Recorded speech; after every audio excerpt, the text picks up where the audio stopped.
நேயர்களே, வெற்றி என்பது எது? உங்களுக்காக கதையுடன். காற்றின் சுயம், வீர சாகச பயணம், மாபெரும் விரிவாக்கம். ரவி ஒரு பழமையான கிராமத்தில் வாழ்ந்த இளைஞன். அக்கிராமம் மரபு காப்பகம் என்று அழைக்கப்பட்டது. அங்கு வாழ்ந்த மக்கள் பல 100 ஆண்டுகளாக வெளியுலகத்துடன் எந்தத் தொடர்பும் இல்லாமல் அதே மரபுகளை பின்பற்றி வந்தனர். ரவிக்கு சிறு வயதிலிருந்தே பெரிய கனவுகள் இருந்தன. அவன் சும்மா வயலில் உழைக்கும் வாழ்க்கையை விரும்பவில்லை. காற்றின் எல்லைகளை தாண்டி உலகின் ரகசியங்களை தேட வேண்டும், பண்டைய அறிவை புத்துயிரூட்ட வேண்டும் என்பதுதான் அவனது தணியாத தாகம். அவன் எப்போதும் கிராமத்தின் ஓரத்தில் உள்ள மௌன ஆலயத்தின் பழைமையான கோபுரத்தை பார்த்து அதன் உச்சியிலிருந்து உலகத்தை பார்க்க வேண்டும் என்று ஏங்குவான். அவனது ஆசையை பற்றி கிராம மக்கள் அறிந்தபோது அவனை கேலி செய்தனர். ரவி, உனக்கு என்ன பைத்தியமா? மரபு காப்பகத்தின் பாதுகாப்பு வளையத்தை மீறிச் சென்றால் உலகத்தின் ஆபத்துகள் உன்னை விழுங்கிவிடும். அங்கே வாழும் நிழல் வணிகர்கள் உன்னை அடிமையாக்குவார்கள்.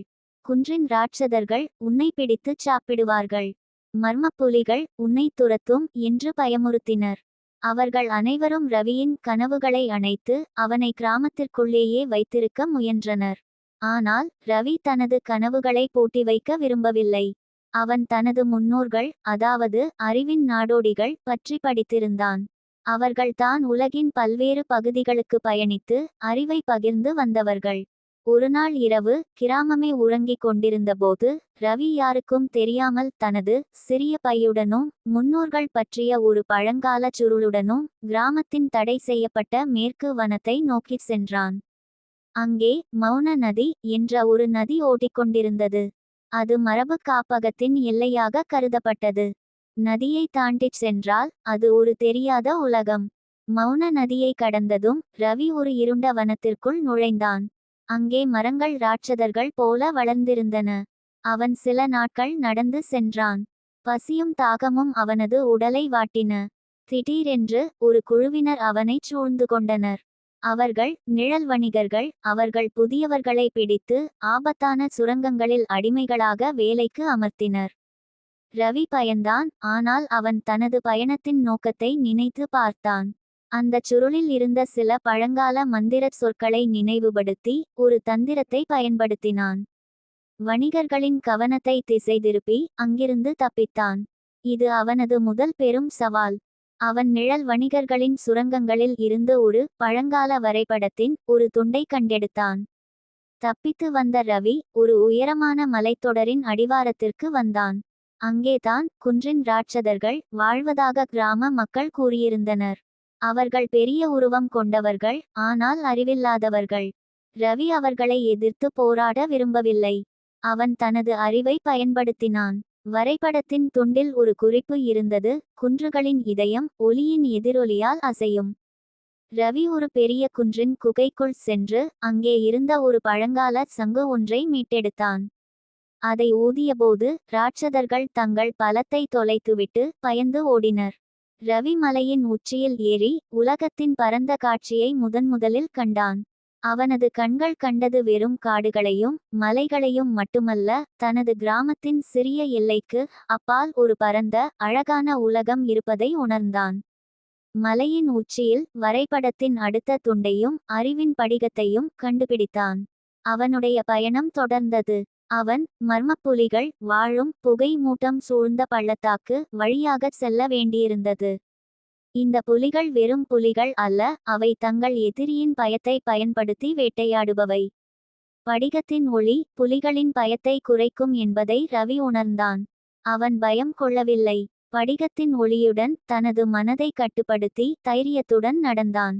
தனது உள்ளுணர்வை பயன்படுத்தி புலிகளின் நடமாட்டத்தை உணர்ந்து அவர்களின் கண்ணில் படாமல் பள்ளத்தாக்கை கடந்தான். பள்ளத்தாக்கின் முடிவில் ஒரு பழமையான ஆலயம் இருந்தது. அங்கே வரைபடத்தின் 3வது துண்டையும் காலத்தின் சக்கரத்தின் ஒரு பகுதியையும் கண்டான். ஒவ்வொரு சவாலும் ரவிக்கு ஒரு புதிய திறமையை கொடுத்தது. அவன் இயற்கை மொழிகளை புரிந்து கொள்ள கற்றுக்கொண்டான், மிருகங்களின் நடத்தையை படிக்க கற்றுக்கொண்டான், நட்சத்திரங்களை வைத்து வழி கண்டுபிடிக்க கற்றுக்கொண்டான். அவன் பல புதிய மனிதர்களைச் சந்தித்தான். அவர்களில் சிலர் நல்லவர்கள், சிலர் துரோகிகள். நல்லவர்களிடமிருந்து கற்றுக்கொண்டான், துரோகிகளிடமிருந்து தப்பித்தான். அவன் கற்ற மிக முக்கியமான பாடம் என்னவென்றால், வெற்றி என்பது ஒரு குறிப்பிட்ட இலக்கை அடைவது மட்டுமல்ல, அது ஒவ்வொரு சவாலையும் கடந்து, உன்னை நீயே புரிந்துகொண்டு, உன் பலத்தை வெளிப்படுத்துவது. வரைபடத்தின் துண்டுகள் மற்றும் காலத்தின் சக்கரம் அவனை ஒரு பழங்கால நகரத்தின் இடிபாடுகளுக்கு இட்டுச் சென்றன. அது அறிவின் மையமாக இருந்த ஒரு நகரம். அங்கே பல 100 ஆண்டுகளாக புதைந்து கிடந்த நூலகங்கள், ஆய்வகங்கள் மற்றும் பழங்கால கருவிகள் இருந்தன.